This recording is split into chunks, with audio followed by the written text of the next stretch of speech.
السلام علیکم ورحمت الله وبرکاته و مغفرته. محترمینو که نارینه است که ښځینه است، هر یو په ژوند کې تعلقات لري، شناخت لري، نارینه د نارینه‌و سره، ښځینه د ښځینه‌و سره. نو تاسو چې سره کښېنئ په مجلس کې یو دوه درې څلور سره راجمع سئ، نو چې که ولاړېږي که د مجلس په سر کې وي که په مابینځ کې وي، 5 واره پر رسول الله صلی الله علیه وسلم باندې درود ووایاست. که نه وایاست ځان ته مو تاوان ورسوه. د ابو هريره راته نو څخه هم روایت دی، د ابي سعید خدري راته نو څخه هم روایت دی: ما جلس قوم مجلسا، هیڅ قوم یو مجلس کې نه کښېني په هغه مجلس کې درود نه ووایه، په ورځ قیامت به دغه ولره افسوس وي. ان شاء عذبه ان شاء غفر لهم. که د الله خوښه وبخښي، که د الله خوښه عذاب ورکړي. بل روایت کې راځي رسول الله صلی الله علیه وسلم بارک افسوس به وکړي و ان دخلوا الجنه، که څوم جنت ته داخل شي دغه انسانان باندې بیا افسوس کوي، وایي کاشکې په پلانکي مجلس کې چې پلانکی و پلانکی و پلانکی و، نارینه به وایي چې پلانکی و پلانکی و پلانکی و، کاشکې موږ درود ویلی وای، نوم به مو په جنت کې مقامات لوړ وای. رسول الله صلی الله علیه وسلم بارک وایي په دې وجه به ارمان کوي چې هغه ثواب درجې چې په جنت کې وویني، وایي که مو په هغه مجلس کې درود ویلی وای، دغه مقام به الله موږ ته راکړی وای. نن ځینې محروم یو، بې نصیبه یو. ګوره محترمینو، مجالس موږ لرو، که نارینه دي که ښځینه دي، دا یې داسې نه یو چې هېڅ شناخت نه ولرو، د هېڅ چا سره دې نه وغږېږو. خو مجالس موږ څه ډول دي؟ په غیبت، په شیطانت، په بهتان باندې زموږ مجالس بیان وي. حتی په علماو کې غږېږو، په پیرانو کې غږېږو. دا په بل کې غږېدل دا معنا ورکوي چې زه خوښه یم، هغه نو بد شو. دغه شر د انسانانو دغه دی چې په بل کې چراغ، بل کې چراغ نیولي، خپلو نو تر غوږو پرې په مرداریو باندې ککړ وي. خیر د انسانانو هغه دی ځان ته چراغ نیولي، وایي زه بد یم، زه بد یم، ما دې خدای سړی کې، ما دې خدای ښځه کې. وایي ښځه دا وایي چې خدای دې ما ښځه کې. ګوره ښځې جنت ته ځي، نارینه جنت ته ځي. خو که یو ښځه د ښځو مقام ته ورسېږي، نارینه نه جنت ته ځي، خو که د نارینه مقام پیدا کړي. دا موږ اوس هم د ښځیان وي، دا اوس زمانې دا اوس چې زه ځان ته ګورم، خلکو ته ګورم، هر مجلس کې غیبت، هر مجلس کې نفرت، په هر مجلس کې حسد. نو درود د ځان شغل وګرځوئ. هر مجلس چې کوئ محترمینو، هغه مجلس کې تاسې درود وایاست. هغه مجلس په تاسو باندې بیا ندامت او پښیمانتیا نه وي.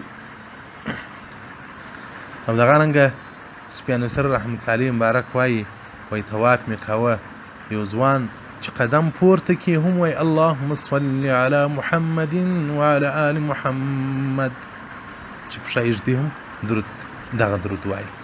وایي ما ورته ځوانه که څه وجه ده چې یوازې درود وایي، بل هېڅ دعا نه کوې؟ وایي ده راته وویل څوک یې؟ والمال سفیان ثوری یم. ول هغه د عراق عالم یې؟ والمال و سفیان ثوری رحمت الله علیه مبارک امیر المؤمنین فی الحدیث، د حدیثو امیر المؤمنین او د ټول امت غټ محدث، غټ شیخ د حدیثو په زمانه کې تیر شوی. وایي ده راته ویل یا سفیان ثوری الله پیژني، المال خو دې پیژنم، الله پیدا کړي او رزق راکړي. ول ده راته نه پیژني، والمال نو خو راویښه یې. وایي ده رسول الله جل جلاله پر دې زه پیژنم چې هرې خواته اراده وکړم بیا کار زه نه وکړم، نو زما اراده هم د ده په لاس کې ده، زما اراده ده هم د ده په قدرت کې ده. بیا سفیان ثوری رحمت الله علیه مبارک ورته وایي وایي څه وجه ده چې یوازې د درود خاص کړی دی، بل څه نه وایه؟ دی ورته وایي که عالم د عراق نه وای، ما به د حالات نه وای درته بیان کړی. هغه ځوان یو ولي و د الله د دوستانو څخه، صاحب الکشف و. ځوان ورته وایي چې زه مور رالو حج چې بیت الله شریف ته ودرېدو، زما د مور مخ تور سو او نس یې پارسوب وکړي. دا ځوان وایي زه ډېر غمجن سوم. د رسول الله صلی الله علیه وسلم یو امتیه، یو ښځه مخې هم مسخه سو، نس هم مسخه سو. نو ډېر مې وایي ځوان وایي خوا بده سو. بیا مې مور ده، په دې مور مې ډېره خوا بده سوه چې وار د رسول الله صلی الله علیه وسلم امتي سي، بیا د مور سي. ځوان وایي ډېره مې خوا بده سوه. په بیت الله شریف پورې مې لاس ونیول دعاوې مې شروع کړې عاجزي عجز مې شروع کړې زارۍ مې شروع کړې ډېر مې الله ته وژړل دی وایي د کشف حالت دی یو سپینه اوریځ راغله پر حرم باندې دا سپینه اوریځ کې وایي سپین کالی سړی راکښته سو راغلی دا اوریځ وایي مځکې ته راغله دا سپین کالی سړی ځنه راکښته سو زما د مور پر مخ یې لاس ور تېر کړي او زما مور ته دعا وکوله زما د مور مخ هم سپین سو نس یې هم پړسوب کم کړي وایي ما ورته وویل چې د الله په خاطر ځان راوښیه څوک یې وایي دا راته زه ستاسو رسول صاحب القرآن محمد صلی الله علیه وسلم یم وایي ما ورته یا رسول الله زما مور او پلار دې تر تا صدقه سي زما مور او پلار دې تر تا جار سي او سینې ما ته وصیت وکړه وایي رسول الله صلی الله علیه وسلم راته وویل ول هر قدم چې پورته کوې پر ما درود وایه چې قدم یې ږدي پر ما درود وایه نو ځوان ویل هغه ورځ څخه بیا ما درود نه دی پرېښی نو درود وایاست محترمینو اللهم صل على محمد وعلى آل محمد اللهم صل على محمد وعلى آل محمد وعلى أصحابه وعلى جميع المؤمنين والمؤمنات والمسلمين والمسلمات درود عام وایاست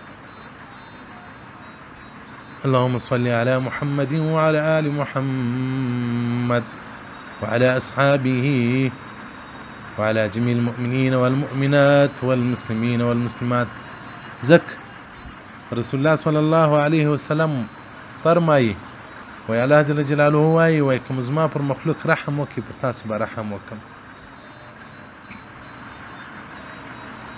نو په درود کې ټول امت یادوي وځکه فقها کرام وایي وی داسې په درود کې که ټول امت راشي په دا کتابو کې وایي دا د هر کتاب په سر کې چې کومه خطبه راځي نو خطبه کې حمد وي لحمد څخه بعد الحمد لله رب العالمين والصلاة والسلام على خير خلقه سيدنا محمد وآله وأصحابه أجمعين ګوره اجمعین پر ټول مسلمانان دي درود سلامي پر آل ده پر اصحاب ده نو ذکر رسول الله صلی الله علیه وسلم فرمایي وای تاسو رحم وکړئ د الله پر مخلوق الله به تاسو رحم وکړي او رسول الله صلی الله علیه وسلم وی الله تاسو د نیتو معامله کوي کوم مهرباني زیاته والا به زیاته مهرباني در باندې وکړي نو چې درود وایست دا چې درود وایست اللهم صل علی محمد وعلى آل محمد وعلى أصحابه وعلى جميع المؤمنين والمؤمنات والمسلمين والمسلمات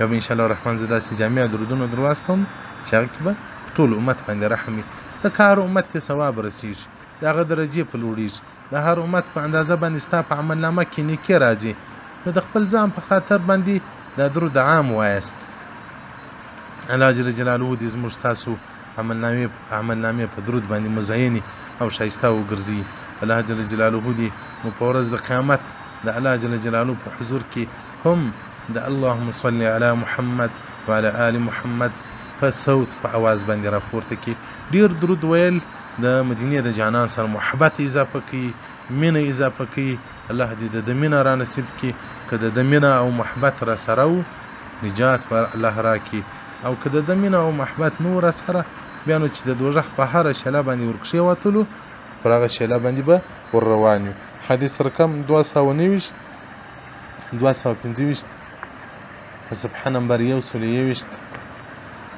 الإعلام بفضل الصلاة على نبي والسلام صلى الله عليه وآله وصحبه وسلم وبارك عليه وسلم تسليما كثيرا كثيرا والسلام عليكم ورحمة الله وبركاته ومغفرته